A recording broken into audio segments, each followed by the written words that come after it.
1952 সালের 21শে ফেব্রুয়ারি রাষ্ট্রভাষা বাংলা চাই এই দাবি নিয়ে রাজপথে আন্দোলন করে কিছু ছাত্র জনতা, এবং ওই ছাত্র জনতার উপরে গুলি চালায় পশ্চিমা পুলিশ।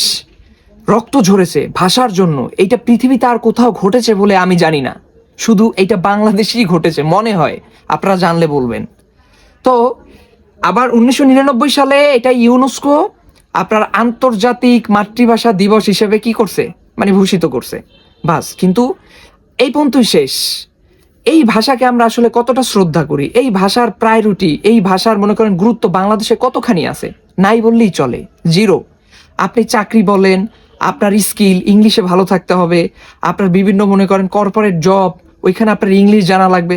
মানে বাংলার ওইরকম কোনো গুরুত্বই নাই, বাংলার কোনো প্রায়োরিটিই নাই।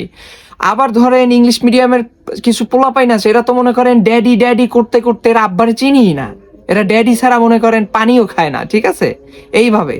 তো আসলে আমরা এই বাংলা ভাষাকে কতটা গুরুত্ব দেই, ওই পর্যন্তই গুরুত্ব। 21শে ফেব্রুয়ারি আসে, আমরা যাই শহীদ মিনারে ফুল দেই, শ্রদ্ধা জানাই, 1 মিনিট দাঁড়াই থাকি, দোয়া করলেও করি, না করলেও না করি। আমার ভাইয়ের রক্তে রাঙানো 21শে ফেব্রুয়ারি, এই একটা গান গাই, গান শুনি, বাস শেষ, ভুলে যাই, আর কিছুই নেই। আহা, আমাদের আবেগ ওই পর্যন্তই সীমাবদ্ধ, জায়গা মতো কিছুই না আমরা।